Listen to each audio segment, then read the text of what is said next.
Яах гэдэг нь яг зээлийн хэлцээрийн нэр маань Улаанбаатар хотын хүнсний хангамжийг сайжруулах зорилготойгоор бүс нутгийн тээврийн дэд үтсийг хөгжүүлэх төсөлгээд нэрлэгдсэн байна л да. Тэгэхээр нэг асуудал гарч ирж байгаа. Сая сайтын илтгэлд бол жаргалан тулан борнуурлуу салаална гэж байна л да. Тэгэхээр манай Улаанбаатар хот маань хүнсний хангамжийнх нь одоо газрын зураг гэж ярих юм бол аль чиглэлээсээ илүү одоо орж ирдэг юм бэ? Баруун талаасаа юм уу, зүүн талаасаа юм уу, өмнөд хэсгээсээ юм уу, хойд хэсгээсээ юм уу? Би бол зүгээр бодоход ер нь бол энэ яг хойд чиглэлээсээ саяны тэр хуучин жаргалантаас ч гэсэн бид нэр мөс хахад манай улсууд эдгээр бүгд л явж тэнд ногоо ургац сургаалт гэж явдаг байсан. Яг одоо энэ маршрут одоо яг хадгалагдаж байгаа юм уу? Тэгэхээр аль чиглэл нь энэ дээр чухал вэ гэдэг асуудал тавигдаад байгаа байхгүй. Тэгэхээр энэ дээр судалгаа тооцоодлаасаа яг юм гэдэг юм бэ? Хүнсний хангамжийнхаа хэдэн хувийг бид саяны миний хэлдэг дөрвөн чиглэлийн одоо бүсээс чиглэлээс хангадаг юм бэ? Тэр урсгалын хүнсний хангамж өөрөө тодорхой урсгалаар дамжиж тээврийн урсгал нь тэн дээр зогцож явах хэрэгтэй шүү дээ. Тэгэхээр энийг яаж харж хийсэн бэ гэдгийг бас сонирхож асууя гэж бодож байна.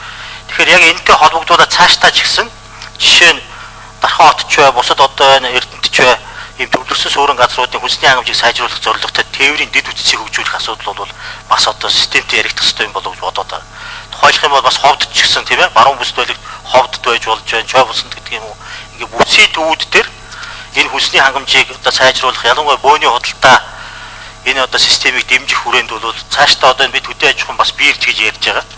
Тэр энэ хөдөө аж ахуйн биерж эднэртэйгээ уялдуулаад энэ яг энэний одоо хүнсний хангамжийг сайжруулахтай холбоотой асуудлаар энэ дэд үтцийнхаа бодлого зураглалыг бид нэр яаж гаргасан байгаа.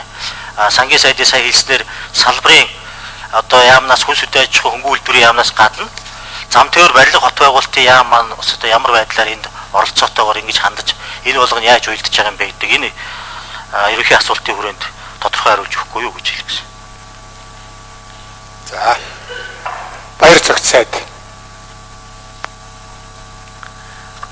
За энэ төслийн хүрээнд бол Борнуур, Жаргаланд, за дээрээс нь нэмэлт төсөл байгаа Батцөмбөрөөс Улаанбаатар хотыг төмс хүнсний ногоо сүүн бүтээгдэхүүн одоо хангах энэ гол зам гэж бол үзэж энэ төсөл анхнаасаа яригдсан байлээ. За яг Улаанбаатар хотыг яг энэ орж ирж байгаа дөрвөн газраас яг хэдийн хуваар одоо санхүүжүүлэлт юу хүнсний хангамжаар нь хангад юм бэ гэдэг талаар бол яг тодорхой хэлэх бол мэдээлэл алга байна. За зам тээвэр барилга тоглолтын яамныхан энэ дээр яг тэр газрын зураг мэдээллийн талаар дэлгэрэнгүй мэдээлэл байгаа бол та бүхэн хариулна уу?